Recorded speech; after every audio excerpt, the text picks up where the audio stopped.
Olá, muito boa tarde para você que nos assiste. O Consulta ao Doutor de hoje atende a vários pedidos nas nossas redes sociais. Nós vamos falar sobre o transtorno do pânico. Hoje quem tira as nossas dúvidas é a doutora Triana Portal, que é psicóloga clínica. Não saia daí, o Consulta ao Doutor já está no ar.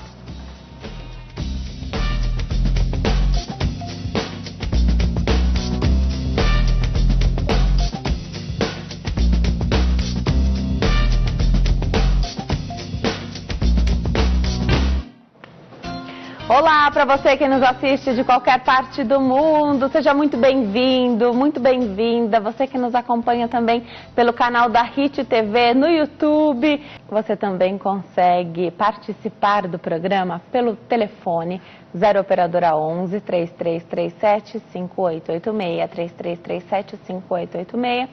O nosso tema de hoje também já está publicado nas nossas redes sociais, facebook.com/consulta ao doutor, facebook.com/Denise Luque. Vai lá, deixa seu comentário. Quando você não quiser ser identificado, mas você tem pergunta, você quer o seu questionamento respondido aqui durante o programa, mande através da mensagem particular. No meu Instagram também você consegue participar. Se quiser preservar a sua identidade ou não deixar a sua história pública, não tem problema, manda através da mensagem também. Sua mensagem é muito bem-vinda sempre, @Denise Luque lá no Instagram. Hoje eu tenho o prazer de receber a doutora Triana Portal, que é psicóloga clínica, e esse tema está super em alta, sempre esteve, né? Houve a mudança de nome também já há algum tempo, a gente já teve a oportunidade de falar sobre isso, mas sempre é bom lembrar um tema tão pedido, né, doutora? Parece que hoje com a correria... Não sei se as pessoas estão sofrendo mais com ansiedade, parece que aumentou o número de pessoas diagnosticadas com transtorno do pânico. Boa tarde, viu? Boa tarde, Denise. Obrigada pelo convite mais uma vez. É um assunto bem interessante da gente falar. Realmente, assim, a impressão que a gente tem é que a gente tem uma pandemia de transtorno do pânico, mas...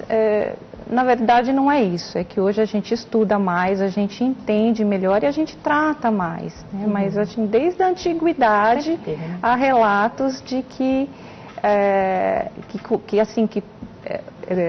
parecem, né, que a gente percebe nesses relatos da antiguidade que se tratava do transtorno do pânico, só as pessoas não sabiam nomear, não entendiam o que era, né? E aí a gente falando de, vamos dizer, 30 anos atrás, aí um passado não muito longínquo, ainda existia muito preconceito em relação às doenças psiquiátricas. Então, o que acontecia?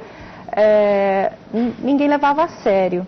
Era, vamos dizer, interpretado muitas vezes como uma fraqueza, uma frescura, uma coisa mais moral, né? Existia um juízo de valor sobre as doenças psiquiátricas. E hoje a gente, felizmente, a gente já tem um outro olhar. Né? E esse é um olhar mais assim apurado, a gente entende melhor, tem mais estudos epidemiológicos e clínicos, mesmo empíricos, porque hoje em dia as pessoas vão mais para terapia, as pessoas já se consultam mais com especialistas, né? Não só com clínico geral, como acontecia no caso da síndrome do pânico, né, no transtorno do pânico. A gente vai ficar viajando nesses dois termos que definem, mas o que acontecia antes, a pessoa peregrinava por vários profissionais, né, que ela tinha sintomas físicos e fazia muitos exames, um profissional encaminhava para o outro e para o outro e para o outro até chegar ao profissional especialista, e muitas vezes nem chegava. A doença acabava ficando bem cronificada, com bastante prejuízo funcional para a pessoa, até, assim, vamos dizer, tratar de fato. Perfeito. Para dar início, pontapé inicial nesse bate-papo, eu vou convidar o nosso repórter Eliezer Pereira, que está nas ruas da capital paulista. Roda a vinheta.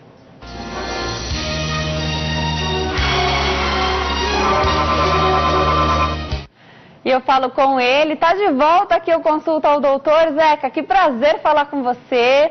Tô adorando ter você aqui no nosso link hoje. Seja bem-vindo novamente e sempre. O que você traz de informação pra gente? Boa tarde.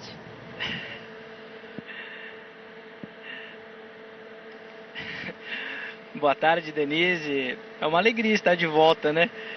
Poder voltar às origens, né, e participar mais uma vez do Consulta ao Doutor, principalmente nessa tarde, né, Denise, com um tema tão relevante, como a doutora Triana já começou, né, explicando um pouquinho esse transtorno, né, do pânico.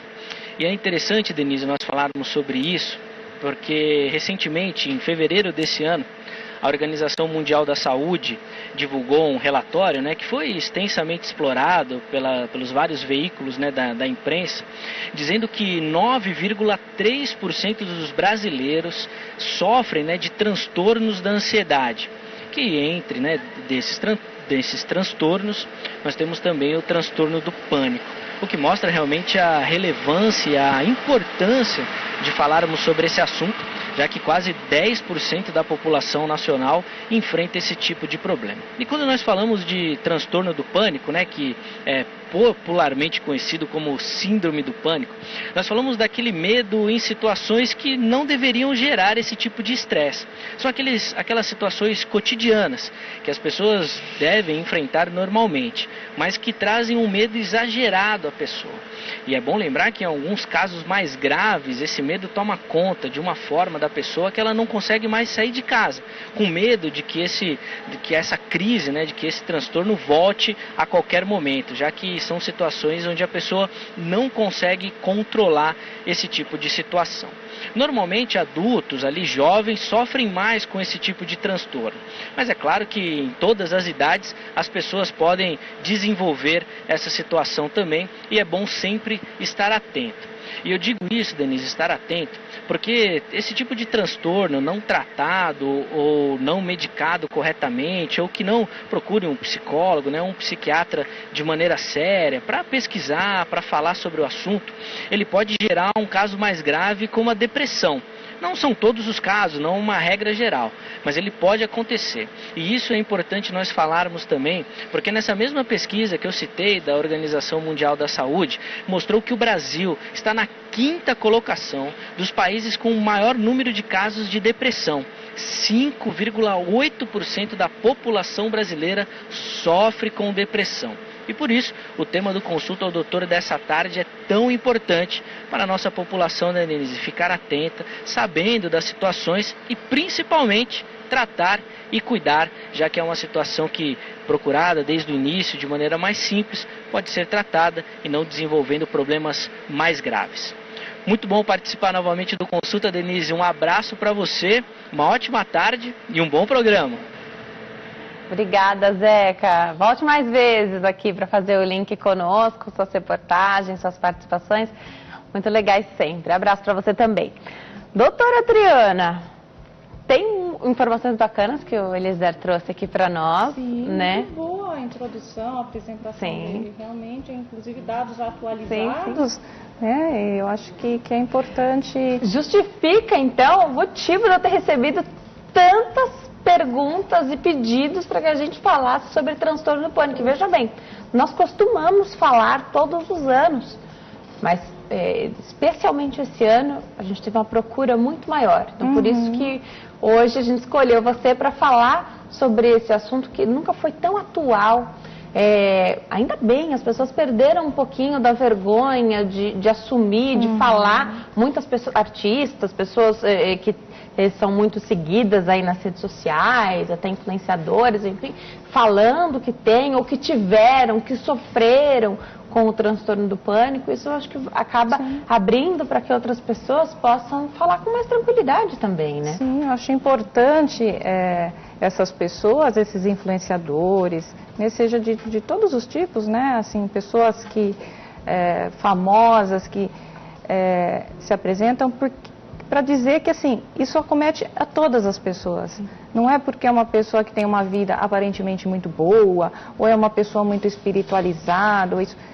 A doença não escolhe, ela vem, ela tem algumas características, né, genéticas, hereditárias, mas pode qualquer pessoa estar suscetível a desenvolver uma doença psiquiátrica. E assim, eu acho importantíssimo realmente que as pessoas consigam falar sem vergonha, sem esse preconceito que sempre permeou.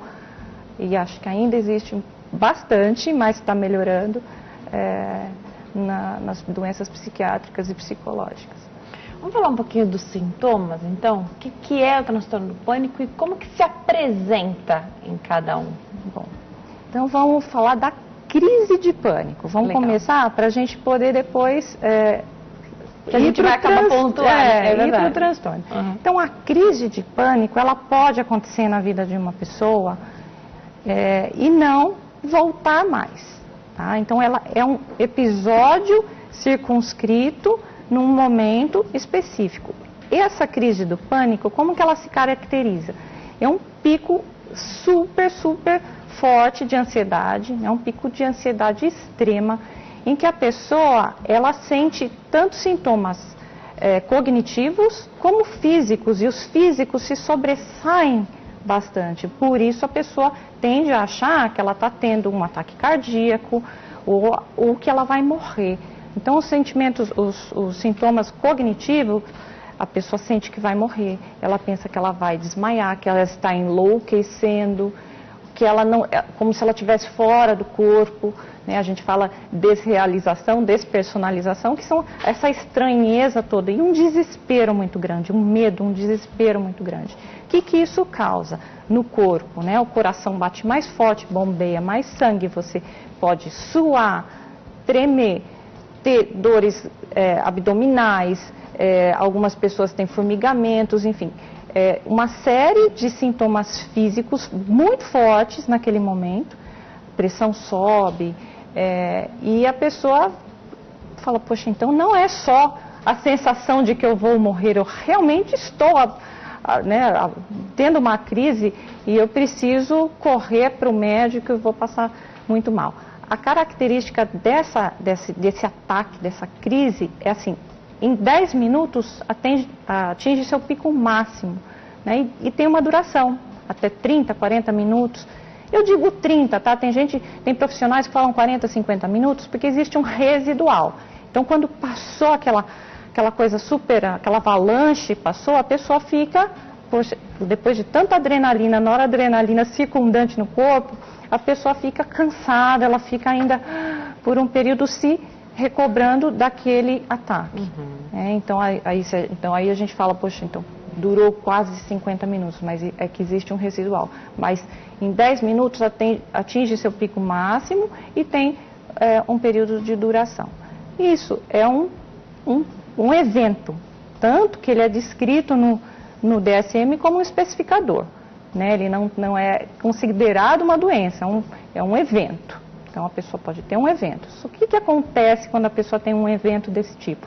Que é inesperado, tá? Ele não precisa ter um motivo que cause. Tanto que alguns ataques de pânico acontecem durante o sono. A pessoa acorda assim. Fala, poxa, mas realmente não tinha nada. A pessoa estava dormindo e acordou tendo uma crise de pânico. Isso acontece. E não é incomum, tá? Não é raro, não são poucos casos.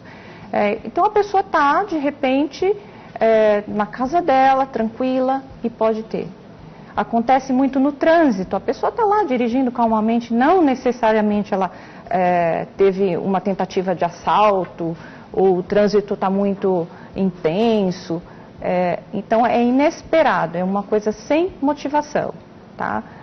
Pode, lógico, que em alguns momentos ter um facilitador, mas para caracterizar daí o transtorno, é o que a gente vai falar assim, para a gente poder ter um diagnóstico de transtorno do pânico, a gente precisa considerar que não tem alguma causa externa que tenha justificado esse ataque. O que são essas causas externas? A pessoa, uso de estimulantes, então, bebida, quando a pessoa também está em abstinência de álcool, né? Se é uma pessoa que faz uso, vamos dizer, regular de álcool, ela está com sintoma de abstinência, ela fica mais propensa a ter um ataque isolado de pânico.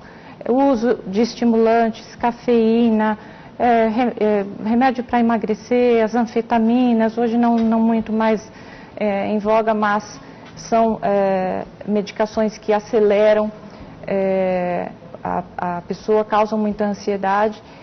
Então, se você tirar todas essas, o uso de drogas, então, adolescentes, quando a gente vê casos de adolescentes que têm uma crise, pode ser relacionado ao uso de droga. Então, quando a gente descarta todos esses motivos externos que possam ter motivado ou detonado essa crise, aí a gente pensa que a gente está falando realmente de um transtorno de pânico. Então, por quê? Porque esse ataque ele acontece de forma inesperada. Posterior a ele, a pessoa fica com muito medo. Né? Então, tem pessoas que conseguem gerenciar e tem pessoas que já automaticamente vão desenvolver uma ansiedade antecipatória. Né? E o que é essa ansiedade antecipatória? Então, poxa, eu fui ao mercado, eu passei mal ao mercado, eu não vou mais sozinha, eu vou chamar alguém para ir comigo. Então aí a gente já tem uma coisa, a pessoa começa a ficar dependente do outro. Eu fui ao centro, eu precisei passar pelo túnel. Se precisar passar no túnel, eu não vou mais, eu pego outro caminho, mas passar lá não vou passar mais. Então, a vida da pessoa, essa ansiedade antecipatória vai prejudicando a pessoa na vida dela. Porque ela deixa de fazer coisas, passa a depender de pessoas. Então, está relacionado ao trabalho, poxa, o trabalho a pessoa passa muito tempo no trabalho. Então, muitas vezes está relacionado a algo do trabalho. Aí a pessoa começa a faltar, a pessoa começa a pedir licenças, né, licenças médicas, com isso ela vai ter um prejuízo ali laboral e assim ela pode até vir a perder o emprego. E aí o que acontece? Desenvolve a agorafobia. A agorafobia, o que é? Esse medo, vamos dizer, injustificado de algumas situações. Por que injustificado? Porque você ir ao mercado ou ir para o seu trabalho ou passar sobre uma ponte ou um túnel, debaixo de um túnel, não é algo que represente um perigo real. Mas a pessoa tem essa ansiedade, que ela veio de da crise do pânico, uma ansiedade antecipatória e ela desenvolve a agorafobia e aí sim. Aí ela não tem um prejuízo muito grande na vida dela. Aí a vida dela é permeada por ansiedade e as crises podem acontecer também. Às vezes ela pode acontecer entre semanas, meses, até... estando sozinha ou não? Sim, estando sozinha ou não. Mas ela tem a impressão de que se ela estiver acompanhada de alguém, se meu marido me acompanhar até ao trabalho, eu estou protegida por ele. Se eu evitar, então a pessoa deixa também de gozar de muitas coisas boas, né, vida social. Então ela foi convidada para uma festa, mas se ela pensa que aquela festa acontece num lugar fechado, geralmente o lugar fechado é que a pessoa tem a impressão de que ela não vai poder sair se ela passar mal, né? Não é uma fobia específica. Então, por exemplo, a pessoa que não vai querer fazer uma viagem de avião, não é porque ela tem medo de altura ou de voar de avião, ela tem medo de passar mal dentro de um lugar em que ela está confinada. Então, a gente caracteriza o transtorno do pânico, que é um transtorno de ansiedade, quando a gente tem já todo esse caminho instalado. Não é uma única crise que caracteriza um diagnóstico. A gente tem hoje, né, na nova classificação, 1 mês. Se a pessoa tem 1 mês de sintomas, né, antigamente era 6 meses, a gente já pode diagnosticar. A doença, quanto antes for tratada, melhor. Para ela não, como eu já disse, não se cronificar, ela ficar entre leve e moderado, as chances da pessoa ter uma vida, vamos dizer, uma vida normal, é muito melhor. Porque quando a gente pega o paciente já muito comprometido, aquele paciente que já não sai de casa, que já não trabalha mais, que evita vários tipos de situação, aí é mais difícil a gente ter remissão desses sintomas. Tá. Esse 1 mês, a pessoa tem que ter tido mais de uma crise ou pode ser uma crise com sintomas que depois da crise perduraram? Sim, Pode ser uma crise só. Pode ser uma crise só. Se ela se caracteriza muito, se ela fica muito clara, se ela não tem nada que levou, se ela foi inesperada, uma crise muito forte, com todas essas... Ela não estava passando por um período de estresse, por exemplo. Então, senão a gente espera um pouquinho mais de tempo. Então, se você pega, lógico, uma pessoa que ela está ali... passando por uma depressão do trabalho, um burnout, algo assim, ela pode se confundir muito com outras patologias que cursam com a ansiedade. Então tem que ficar muito claro que aquilo se tratou de uma crise de pânico e a pessoa logo em seguida já tem ansiedade antecipatória e já começou a evitar, né, já apresentar agorafobia, que também, tá, a agorafobia, ela não faz parte da síndrome do transtorno do pânico, ela pode ser uma coisa que acontece de forma isolada. Tá. Né? Então tem pessoas, aí a gente está falando de um outro transtorno. Pode haver agorafobia, porque ela é descrita num lugarzinho diferente lá no nosso manual, mas ela, para caracterizar o transtorno, ela precisa existir. Vamos me preparar para dar um recadinho, doutor? Enquanto eu chego até lá, vamos falar um pouquinho, tem a ver com ansiedade, né? O transtorno do pânico, também com ansiedade. Eu queria que você explicasse para a gente o que é ansiedade normal, que todo mundo tem, né? E muitas pessoas hoje falam, eu sou ansioso, eu sou muito ansiosa. Mas, na verdade, às vezes, sem saber que a ansiedade em excesso pode ser patológico. Quando que é patológico? Então, diferencia para a gente o que é o normal e quando é que vira o patológico? Conta um pouquinho pra gente. Bom, a ansiedade normal é a ansiedade que a gente tem que ter. É uma ansiedade que é para motivar a gente a fazer as coisas, para que a gente consiga dar conta dos nossos compromissos, para que a gente tenha motivação e até para a gente se proteger de perigo, né? Então, se eu estou caminhando numa rua perigosa, eu preciso estar atenta, ansiosa de que algo pode me acontecer, certo? Essa é a ansiedade normal, é a ansiedade que nos motiva, que nos dá vontade de seguir em frente. Ficar ansioso quando você vai apresentar um trabalho na escola é importante, porque te faz estudar, certo? Agora, a ansiedade patológica é a que te causa problema, que ela é persistente, que ela sai de um nível controlável, a pessoa começa a ter prejuízos na sua vida diária, seja nos seus relacionamentos, no trabalho, consigo mesma. Aí sim, essa ansiedade se torna patológica e ela pode vir a se tornar um transtorno mesmo de ansiedade. Vamos para o intervalo? No próximo bloco tem mais bate-papo. Até já!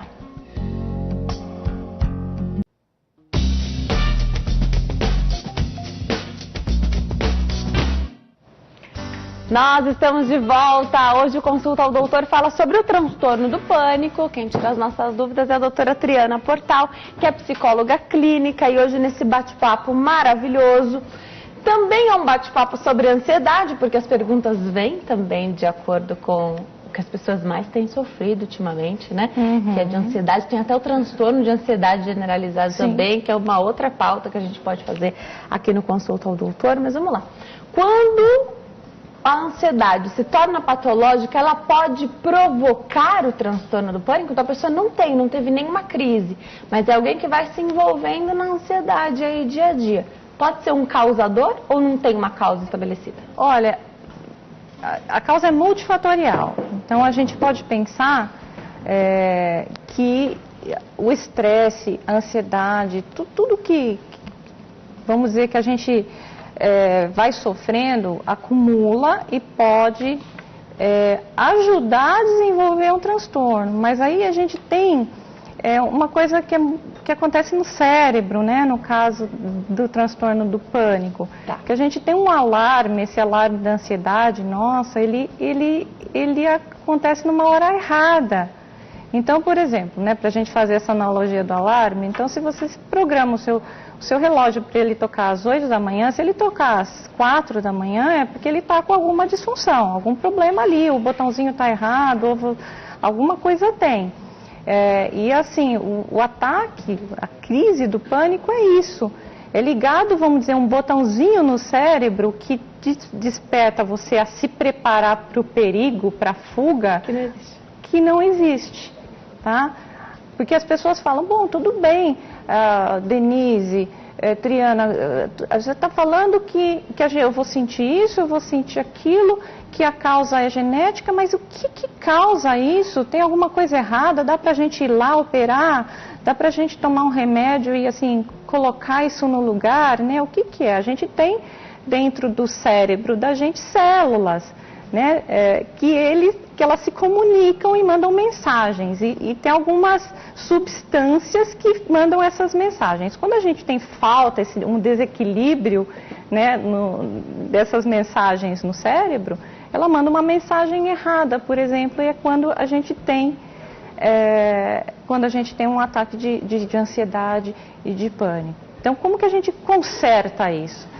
Né? Como que a gente faz? Não existe uma cura, né? É ruim a gente falar assim, poxa, estamos falando de alguma coisa que traz um sofrimento muito grande, que pode ser incapacitante. Você me diz que hoje não tem cura, então as pessoas conseguem estudar, conseguem ver dentro do cérebro, conseguem ver lá, né, os neurotransmissores ali se interagindo e você não tem cura para isso. Por quê? Porque envolvem outras causas também, né? Então, o ambiente patogênico que você vive, por exemplo, seus hábitos de vida, uma predisposição genética. Mulheres, por exemplo, pela questão hormonal, também pela questão hormonal, mas eu acho que também por uma predisposição da mulher de já ser mais ansiosa, são mais acometidas, né? Então, são 2 vezes mais acometidas que os homens. E é interessante quando a gente fala da questão hormonal, porque alguns profissionais não acreditam nisso, mas assim, durante a gravidez observa-se que há uma melhora, né, nas crises para quem tem o transtorno do pânico. Ainda bem, né? Sim, porque aí você tem todo ali um rebuliço, vamos dizer, de hormônios, e a pessoa tem um período, vamos dizer, de calmaria, né, de melhora. Então, as mulheres, elas acabei já entrando, né, numa outra parte de quem sofre mais com isso. As mulheres acabam, nesse caso, 2 vezes mais. Mas homens também podem apresentar a doença, inclusive crianças e idosos, tá? Em menor proporção, tá? São casos mais raros.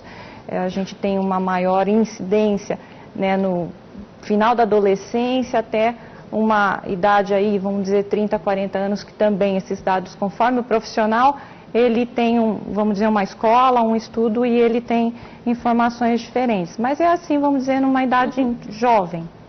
Porém, há casos aí pontuais de infância e idosos. Você fala de infância e idosos, é o surgimento, porque quando você começa o tratamento, a ideia é que a gente consiga controlar essas crises ou espaçá-las muito.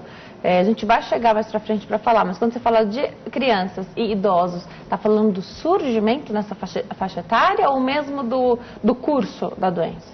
Não, o surgimento. Tá, né? A pessoa ter um pico de ansiedade que caracteriza aí um ataque de pânico, vamos dizer assim.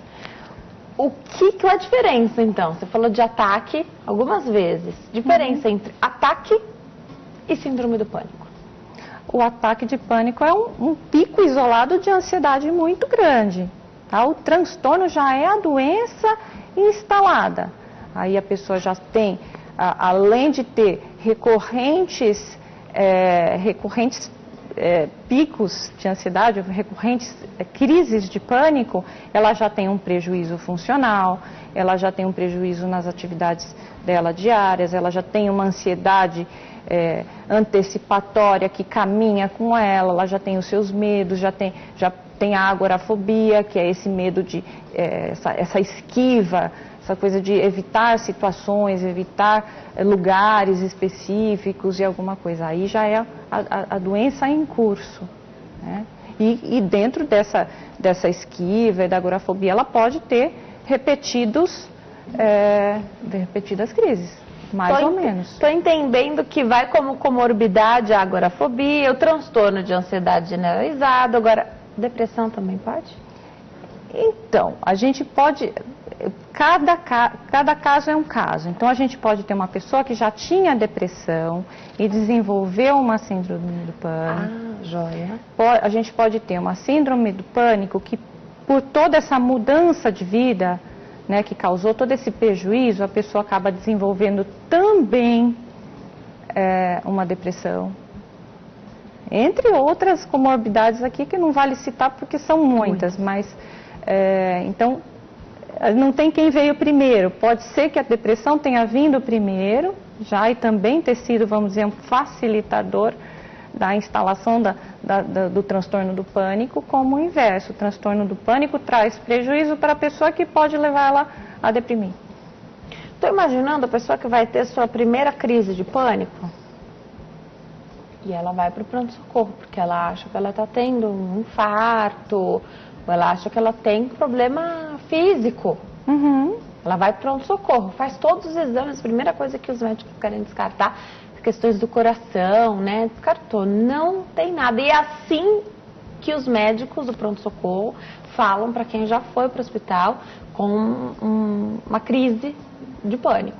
Uhum. Não, você não tem nada. E aí? Pode ser a única crise e a pessoa pode sofrer depois com os eventos dessa crise, sofrer com essas consequências, ter o medo, desenvolver vários outros problemas. Sim, algumas pessoas já numa primeira crise ela já fica bastante abalada e já começa a sofrer o impacto disso. Algumas personalidades mais robustas, assim, né, pessoas mais assertivas, ela entende que aquilo foi um evento isolado, que ela teve alguma coisa ali muito ruim, muito estranha, mas provou-se que não era nada físico, então ela segue a vida dela, tá? Então hoje, assim, a gente tem ainda, no passado, quando ia a pessoa com esses sintomas para o pronto-socorro, o médico que recebia, ele tratava como um transtorno neurovegetativo, ou um PT, vamos dizer assim. Tá, perfeito. Então, às vezes dava um calmante ali no momento e mandava a pessoa para casa. Hoje a gente tem profissionais mais treinados e a doença é mais conhecida. Então, alguns profissionais já, mesmo não sendo psiquiatras, eles arriscam a dizer, assim, a identificar aquilo como uma crise de pânico ou como uma manifestação do transtorno do pânico. E aí essa pessoa vai, vamos dizer, dar o primeiro cuidado ali, se for necessário um ansiolítico, alguma coisa para acalmar a pessoa naquele momento, e encaminha, fala, olha, é importante que você procure um psiquiatra. Outros profissionais ainda ficam na dúvida se não é alguma outra coisa. Então, por exemplo, a pessoa descreve um desconforto abdominal, alguma coisa, vai enviar para o gastro. Bom, pode ser alguma coisa neurológica, então procure um neuro. Então, conforme a pessoa apresenta um ou outro sintoma, esse médico que recebeu pode encaminhar, não necessariamente. Aí a pessoa também acaba tendo, vamos dizer, um caminho até realmente ter o diagnóstico. Mas o importante é sempre, assim, não se conformar com o nada, porque nada é nada. E quando você tem uma crise tão, assim, importante dessa, que causa um impacto tão grande, não quer dizer nada, né? É um alerta para você, é um alerta que algo não vai bem, né? A gente pode até dizer que é bom que a gente tenha esses alertas para a gente se cuidar. Sim. Né? Como uma febre, poxa, ninguém gosta de ter febre, mas a febre sinaliza que você tem um processo ali no seu corpo que você precisa tratar. Então, nesse sentido, a gente sempre tem que ver o lado positivo. Então, se você teve uma crise, você precisa cuidar disso, talvez mudar os seus hábitos de vida, fazer uma reestruturação na sua vida, porque, como eu disse, existe uma base biológica muito, muito forte aí, né, hereditária também. A gente percebe que pessoas que têm na família, elas têm uma predisposição maior a desenvolver, mas isso não é só genético. Né? Tem o fator ambiental. Tem o fator ambiental, dá pra gente controlar. Sim, que dá. A gente tenta, né? A gente não pode controlar tanto, mas sim. A gente... Não o que acontece, mas como a gente lida com o que acontece. Sim, né? mas acho que o importante é a gente, assim, se se empoderar e abraçar a causa de si mesmo, né? Então, assim, não se acomodar, poxa, tudo bem, meu trabalho é muito estressante, eu estou infeliz lá, não dá para aguentar, já tive várias crises de choro, de ansiedade, seja lá o quê, mas tá tão difícil de procurar, né? Afinal de contas, tá ali, é perto da minha casa, qualquer coisa assim. A gente não pode entrar nessa zona de conforto, né? E subestimar a doença. Então a gente precisa ter olhos e também não superestimar, porque quando a pessoa superestima, o que acontece? Ela acaba se entregando. Eu sou coitadinho. Catastrofiza, é difícil falar isso, mas a catastrofização é um componente também importante dentro que acontece no transtorno do pânico, que a pessoa, mas eu não consigo.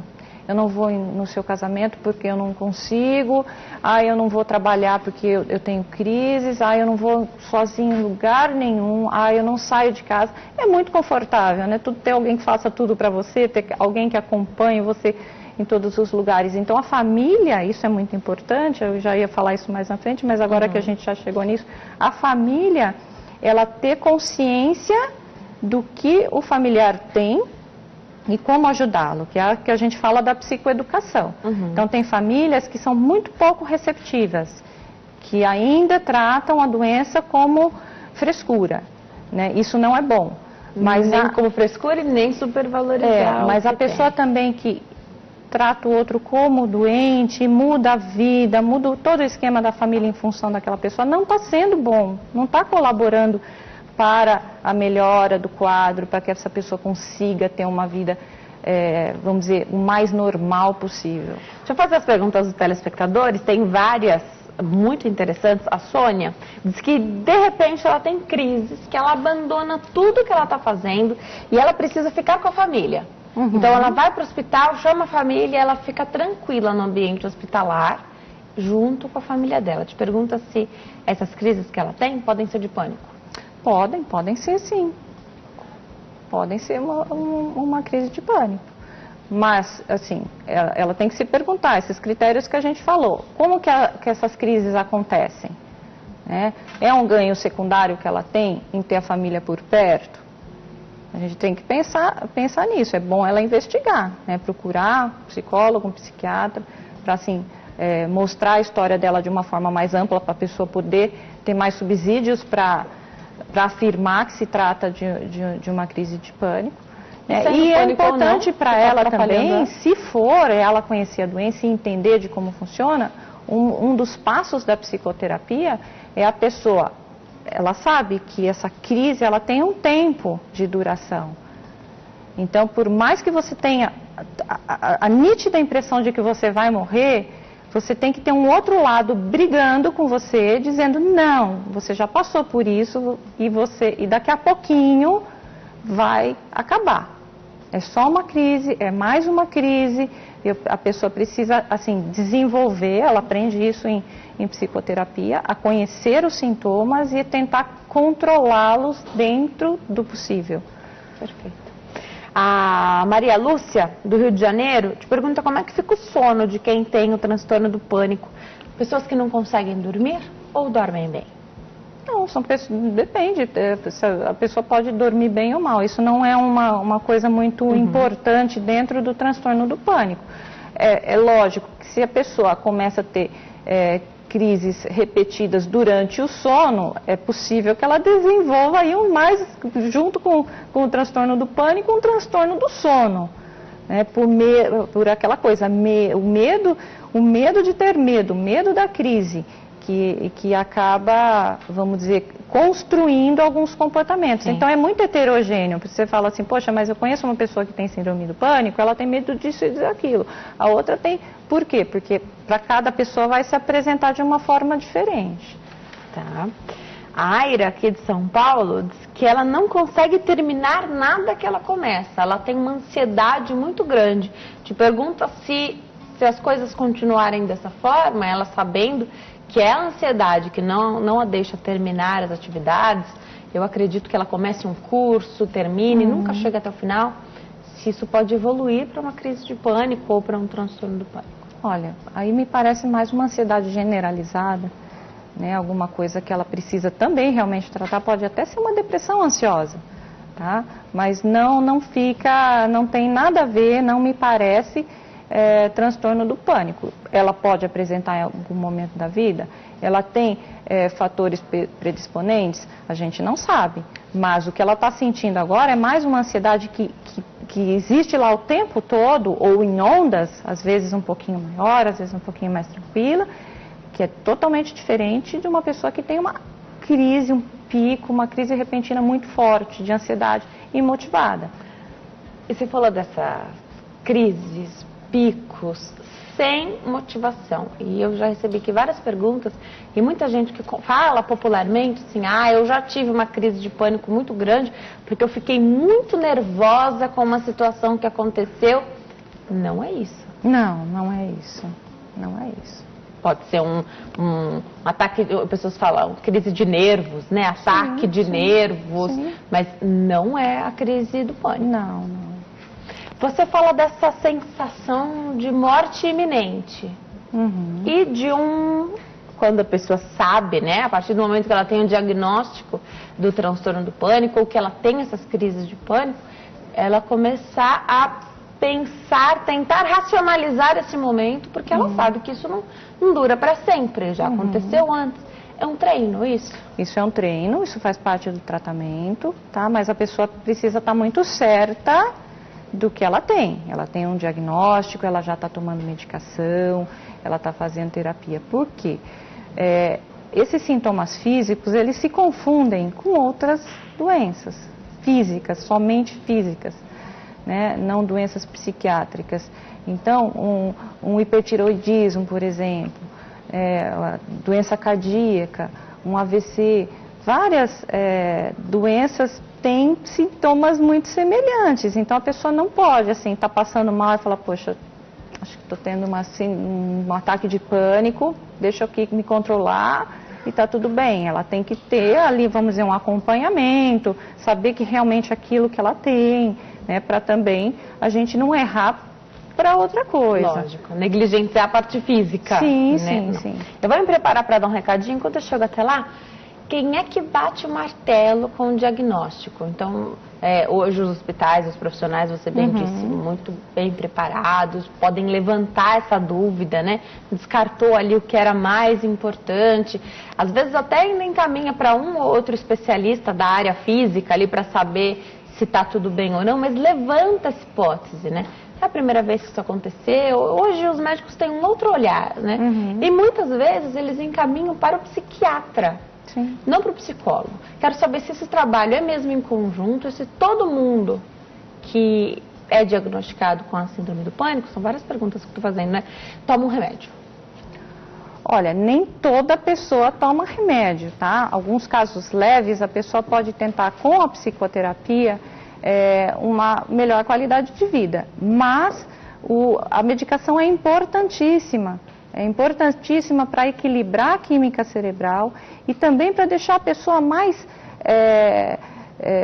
preparada para a terapia, porque a terapia muitas vezes envolve a pessoa ter que lidar com o que é difícil para ela. Por exemplo, sair de casa, enfrentar aquele lugar onde ela teve a crise. A medicação vai deixar ela, vamos dizer, mais tranquila, mais equilibrada para conseguir conduzir a terapia, para ela poder racionalizar nos momentos que ela precisa. Então, é muito difícil a pessoa conduzir a terapia quando os sintomas já estão instalados, sem uma ajuda medicamentosa. Então, é importantíssimo. Nos casos graves, é imprescindível a medicação e a medicação tem que ser tomada por um longo período. Não é uma coisa que ela toma um mês e vai parar, porque um mês demora para começar a fazer efeito. Tá dado o recado, vamos para o intervalo? No próximo bloco tem a sua participação aqui no Consulta ao Doutor. Eu estou te esperando.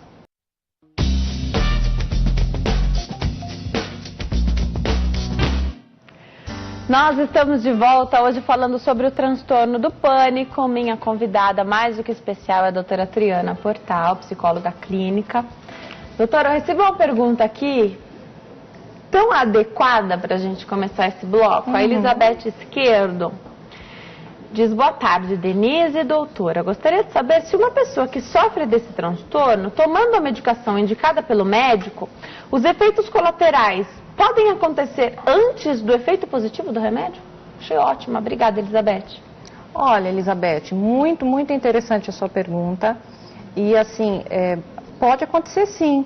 Né? Então a pessoa começa a tomar uma medicação que foi muito bem prescrita, ela tem um período de adaptação com a medicação. Então, o que eu falei, as medicações, os antidepressivos, que são que é a medicação de escolha para tratar esses casos, primeiro, demora para fazer o efeito desejado para o fim que ele tem, né, de equilibrar a química cerebral e tudo isso. O que a pessoa sente logo no comecinho? O corpo se adaptando à medicação. Então, a pessoa pode sentir um dia um pouquinho tonta, uma dorzinha de cabeça, uma dorzinha de barriga, alguns sintomas. Se eles tendem a passar, a gente chama isso de tolerância. O corpo desenvolve uma tolerância e se acostuma àquela medicação e logo em seguida ela vai ter os efeitos benéficos que a gente espera da medicação, tá? Se esses sintomas, esses efeitos colaterais, essas coisas que incomodam, que não estão fazendo bem, não passarem depois de um pouquinho de tempo, o ideal é voltar para o médico que prescreveu e dizer, olha, não estou me adaptando com a medicação, tá? Vamos trocar a medicação, pede para ele, expõe o caso, né? Daí ele vai te explicar se isso é uma coisa natural que está acontecendo e que vai melhorar, ou troca a medicação. O bom é que hoje a gente tem um monte de medicação, assim, de escolha. Então, não é só um remédio que trata, a gente tem vários para escolher. Então, se a pessoa não se deu bem com um, com o outro, ela vai se dar bem. Então, o importante é sempre procurar. A medicação é importante, ela não é coadjuvante, eu digo assim, que ela é parte essencial. Eu acredito muito na medicação. Tem pessoas que são contra, acham que você tem que, vamos dizer, sofrer e assim enfrentar como se fosse alguma coisa que você desse conta. Ninguém quer estar doente, né? Então, se você tem algo que faz com que você melhore e te ajude a aí sim enfrentar com a psicoterapia, por que não? Aliás, no tratamento do transtorno do pânico, eu não consigo enxergar nada que seja coadjuvante, porque sem esse treino que a gente vai ter com o psicólogo, também a gente não consegue passar por esse momento. Imagine eu, míope, do jeito que sou, agora eu estou de lente, mas se a pessoa falar para mim, tira o seu óculos, que eu fico muito de óculos, tire o seu óculos e tente enxergar. Eu posso fazer aquela força, às vezes eu vou conseguir até ler, mas o ideal é que eu use o óculos, né, para me ajudar a ver melhor, porque é uma coisa que a minha miopia não é uma escolha, eu tenho, né, como o transtorno do pânico e outras doenças psiquiátricas. É isso que as pessoas têm que entender, não é uma escolha, né? A pessoa diz, poxa, tanta coisa boa acontecendo na sua vida, por que você está deprimido? Olha para o seu lado, tem tanta gente com problemas muito maiores que o seu. Não é, gente, não é frescura, não é, vamos dizer, uma falha moral, não é porque a pessoa é fraca, é uma doença, que eu falei, a gente vê isso no cérebro, existe uma química, o cérebro funciona de uma forma desalinhada. Perfeito. A Aparecida te pergunta se a ansiedade excessiva pode evoluir para o transtorno do pânico. Pode evoluir, mas como eu disse, são coisas que podem acontecer, mas não determina, não é assim, vamos dizer, eu sou uma pessoa muito ansiosa, eu tenho transtorno de ansiedade generalizada, eu passei por um período de estresse que não foi embora, ele pode evoluir para um transtorno do pânico, mas ele pode evoluir também para um burnout, que é o estresse laboral, que quando a pessoa tem, vamos dizer, uma crise também muito grande, porque é um estresse acumulado por muito tempo, que envolve a ansiedade. Então, depende do que a pessoa tem depende da predisposição da pessoa. Muita gente, depois do diagnóstico do transtorno do pânico, precisa ser afastado. Quais são os critérios de afastar essa pessoa do trabalho, por exemplo? Olha, os critérios para afastar é quando a pessoa realmente já não produz, já não consegue, começa a faltar demais, ela se sente muito mal, a ansiedade toma conta, os picos os ataques de pânico são frequentes, então chega um momento e falta, e aí a pessoa, lógico, junto com o médico, vai compor isso daí e determinar se é o caso de afastamento ou não. Se ela tem um prejuízo de moderado a grave, o prejuízo grave ele leva até a incapacitação, como fala, por invalidez, aposentadoria por invalidez. Tá? Então a medicina do trabalho trata isso e é quem determina esses casos, mas a gente sabe que tem pessoas que aposentam por invalidez porque já tem um prejuízo grave. Para reabilitar esse paciente, eu acredito que seja um termo ok para usar, né? A reabilitação desse paciente na hora dele voltar ao trabalho. Então, olha, estamos em tratamento, porque eu acredito que a pessoa vai continuar em tratamento por mais tempo, mas agora talvez seja a hora de você tentar voltar ao trabalho. Sim. E aí, de repente, esse caminho, esse trajeto para o trabalho é que era o grande problema, né? Onde a pessoa... E aí vai existir o medo. Eu acredito que isso seja muito natural, né? Quando é que é hora de voltar? E se pode haver o que se chama dessensibilização durante todo esse processo? Sim, a dessensibilização tem que acontecer, é um trabalho, é o que eu falei, a medicação ajuda a pessoa a conseguir esse processo de enfrentar os seus medos, enfrentar o que é dificuldade, né? E como que acontece isso? É uma terapia em que a pessoa vai sendo exposta gradativamente, sistematicamente, aos estímulos estressores para ela. Então, se o caminho do trabalho é o que limita a vida dela, ela vai começar a fazer esse caminho. Mesmo que seja num primeiro dia com o terapeuta ou com um familiar, no dia seguinte essa pessoa vai até a metade do caminho com ela e ela vai o restante do caminho, enfim, para cada caso é desenhada uma forma, mas a pessoa tem que enfrentar esse medo. E é importante, é o que eu falei, a gente não pode subestimar, mas não pode superestimar, a pessoa tem que se reabilitar. Né, se é esse termo que a gente vai usar, ela tem que voltar ao trabalho. Porque uma pessoa que ela muda completamente a vida dela e deixa de todas as outras coisas, ela vai desenvolver outras patologias, como a depressão que a gente falou. Então, assim, voltar ao trabalho, sentir-se produtivo, conseguir conquistar a vida que você tinha antes e outras coisas, é muito importante. Então, por exemplo, exercícios. A gente fala, poxa, para ter uma vida saudável, o que a gente precisa? Ter uma boa alimentação, a gente tem que ter o sono e exercícios. Parece, sabe, aquela coisa de clichê, todo mundo fala isso, todo mundo que vem aqui a consultar o doutor, falar de qualquer doença, fala a mesma coisa, gente, que chato, mas é isso mesmo. E tem uma coisa importante no caso do transtorno do pânico, porque os exercícios físicos, eles produzem no corpo uma reação muito parecida com o que a pessoa tem, né, quando ela começa a ficar muito ansiosa para ter um ataque de pânico.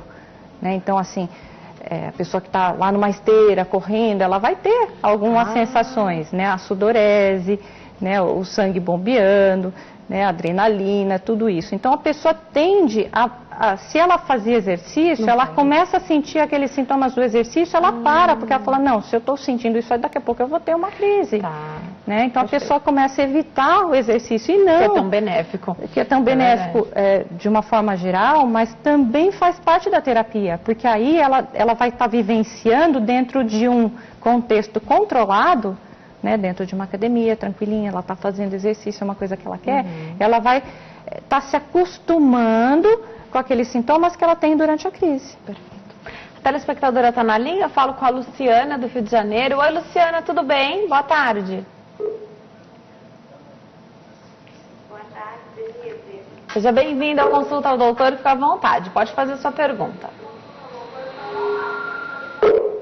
Então, a minha pergunta eu ainda não passei por um psiquiatra, mas há um mês atrás eu comecei a ter crises e mais os médicos por quem eu já passei diagnosticou problema emocional. Então eu sinto um desconforto na garganta de vez em quando, parece que tem algo parado na minha garganta. E isso me deixa muito ansiosa e agitada. Muitas das vezes eu tenho que deitar, ficar paradinha, de olho fechado, dessa forma eu me sinto mais à vontade. Isso é normal? Obrigada, Luciana. Um beijo para você, pessoal do Rio de Janeiro. Olha, é importante isso que ela relatou. Um dos sintomas, né, de uma crise de pânico é isso mesmo, essa sensação de um bolo na garganta, algo que sufoca, algo que está parado ali. Isso é um dos sintomas, tá? Mas se ela teve um diagnóstico de desequilíbrio hormonal, o que foi feito? Foi medicado algo para ajustar esse teu problema hormonal? Primeira coisa, se você continua tendo esses mesmos sintomas, é melhor voltar nesse médico ou em outro, ouvir uma segunda opinião, ou até uma terceira opinião, se for o caso, né, para ver se realmente é isso daí. Porque quando você me diz que ao deitar e ao se tranquilizar a coisa vai indo embora, né, então a gente pensa que pode aí ter algo que leve a crer que seja ansiedade. Tá. Né, de uma base ansiosa. De qualquer forma, ela consegue se ver livre dessa situação, né? Sim, sim, mas para você ver, ela diz que está acontecendo com frequência e está ficando insustentável para ela. Realmente isso incomoda, você não tem que viver assim, tá? Então procure outro profissional, faça outros exames se necessário, que essa parte hormonal é importante. É o que eu falei, assim, algum desequilíbrio da tireoide pode dar alguns sintomas bastante expressivos, então tem que saber exatamente o que você tem e tomar o remédio certo, mas não pode ficar do jeito que está, é isso que não pode, mas realmente observar-se, né? Se for o caso, anotar todos esses sintomas que você tem, como acontece, com que frequência, faça um diário sobre isso que você está sentindo, porque às vezes a gente vai à consulta, chega na hora da consulta, é tudo muito rápido e você deixa de dar um dado importante. Se você tiver todas as suas perguntas e todas as suas queixas anotadas, fica mais fácil de você otimizar essa consulta e ter a melhor indicação. Perfeito. Tem a pergunta da Mariângela Garcia. Ela diz: boa tarde, tenho crise de pânico quando ando de carro. Tenho carta, mas não dirijo. Qual seria a melhor conduta aqui para ela? Ela te pergunta e agradece. Então, quando anda de carro, não seria uma fobia específica? Também é um caso de investigar. Porque você vê, é uma coisa que acontece somente em uma situação. Não é algo inesperado, como a gente falou, uma crise de pânico ou de mal-estar intenso, que acontece em qualquer lugar, né? Ela tem um foco ali que é quando anda de carro. Então, me parece mais uma fobia específica. Medo, não só de dirigir, porque ela conta que tem carta e também não dirige. Pode ser que ela tenha medo, e eu estou recebendo várias perguntas de pessoas que têm medo de dirigir. Pode ser que você tenha uma crise e tal, mas que não seja de pânico, seja por um medo específico que você tem. Olha, eu arrisco até dizer que é algo a se investigar com o neurologista se você tem algum problema no labirinto, numa parte do cérebro que te deixa passando mal no carro. Muita gente tem isso, né? Sintomas de passar mal, de vomitar, de se sentir mareado quando anda de carro. Principalmente como passageiro. Quando você está sob controle, geralmente você não tem muito esses sintomas. Joia. A Sara Ribeiro diz: boa tarde. Comecei a ter crises de pânico quando nasceu minha filha. Fiquei uns 15 dias assim, aí melhorei. 2 anos depois, sofri um acidente de carro e as crises voltaram. Agora não consigo mais andar de ônibus com medo de ter novas crises. Será que isso é transtorno do pânico? Me parece que sim. Me parece que sim. Então, por mais que a gente volta, né, eu sou muito enfática com a questão genética, com a questão física e tudo isso, mas a gente vê que em muitos casos um estressor importante na vida foi o que deu, vamos dizer, foi o gatilho para a doença se instalar. Eu falei, você tem que ter uma predisposição, mas muitas vezes vem o gatilho. Então, um acidente, uma perda de um ente querido, né? Até mesmo o nascimento de um filho, que é uma coisa muito boa, mas é uma mudança muito grande de vida, né? São perdas e ganhos que muitas vezes é difícil administrar. Então pode ser sim, eu acho que... Ao mesmo tempo, então, que você é consistente com com o transtorno. Ao mesmo tempo que se fala de crise acontecer sem um motivo, então, por exemplo, seu coração acelerou e você teve medo e não tinha ninguém te colocando em perigo naquele momento, então você não estava ali para sofrer um assalto ou algo que te colocasse em risco, pode haver, você falou a palavra estressor, achei bastante interessante, que veio lá de trás, que pode, a morte de alguém. Sim, sim. Então, ela pode ser inesperado, mas ela está dentro de um contexto que a pessoa está em luto, que a pessoa está passando por uma dificuldade muito grande, sob um estresse muito grande. Então, naquele momento eu não estou, naquele exato momento, acordei com uma crise de pânico, mas se você analisar a vida da pessoa ali, o que ela está vivendo naquele momento, ou um pouquinho antes daquilo, né, assim, muito próximo daquele evento, você vê que tem coisas sérias, tá? Aí também... Mesmo esses eventos que não acontecem diretamente nas nossas vidas, mas que acabam gerando uma comoção muito grande. Então, o que aconteceu na escola, o que aconteceu na creche recentemente, Sim. que nos deixam aí com um sentimento muito ruim, isso pode ser o estressor que se fala ou é mais quando é muito perto da gente? Eu acho que um conjunto de coisas, É importante também a gente aqui falar muito rapidamente que existe um transtorno que é o estresse pós-traumático. Então a pessoa, por exemplo, passou por uma situação, vamos dizer, essas coisas horríveis que acontecem, um tiroteio, né, um acidente muito grave, nesse acidente ela perdeu alguém, ou então ela ficou muitas horas até ser atendida. Então ela pode desenvolver o estresse pós-traumático, que também que é uma outra doença que guarda semelhanças com outras. Então por isso que é importante, a gente tenta orientar aqui, mas é importante que cada caso seja observado em particular, né, para a gente não incorrer em erro. Então a pessoa está assistindo um programa, ouve tudo isso e se autodiagnostica, dizer, poxa, é tudo isso aí que eu sinto. Não é assim, gente. Precisa ter um profissional capacitado para diagnosticar. Ou mesmo está assistindo e vai pensar o contrário. Não, acho que não é isso que eu tenho não. Mas tem algo que incomoda, situações que incomodam. Então, que a gente não se prenda a nome de transtorno, de doença e de bater martelo em diagnóstico, mas se tem algo que não está legal, tem que buscar ajuda. Exatamente, o diagnóstico é mais para a pessoa poder ter a psicoeducação, ela entender sobre o que ela tem, né, e os familiares, as pessoas que convivem, até os colegas de trabalho entenderem o que se passa com a pessoa, mas é mais, vamos dizer, uma orientação para o próprio profissional, para ele saber como conduzir aquele caso, não é para rotular a pessoa.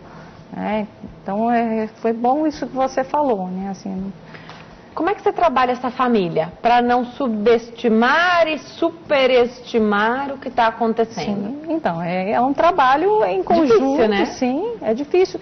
Então, algumas famílias tendem a ser assim, ter essa postura de que não consegue, mesmo o profissional explicando, mostrando e tudo isso, a pessoa não consegue assimilar porque é algo que ela não vê.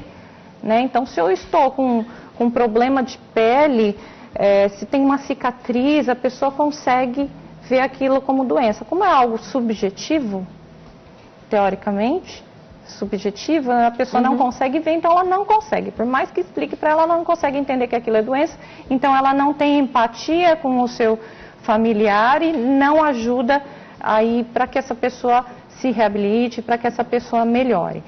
Agora, tem famílias que já tendem a uma superproteção, né? Então, essa família que já tem a tendência, aí ela vai acolher a pessoa como um doente mesmo, né? E uma mãe, por exemplo, ela gosta de ter os seus filhos sob as asas, então acaba que a gente tem que trabalhar a família também. Isso, lógico, seria o mundo ideal, que a gente pudesse acompanhar famílias e paciente, né? Em alguns hospitais, aqui a gente está falando de São Paulo, mas nem em todos os lugares tem, mas a gente tem serviços públicos excelentes aqui no Rio de Janeiro, nas grandes cidades, em que todo esse contexto é olhado, né? Então são equipes multiprofissionais que trabalham com excelência e tratam não só o paciente, mas a família também. Então, tem encontros com as famílias e vão educar a família, explicar para a família como fazer, como tratar e acompanhar, porque essa família sofre também. Então, essa pessoa, ela precisa ajudar, mas muitas vezes ela precisa ser ajudada. Sim. Porque ela sofre junto com a pessoa.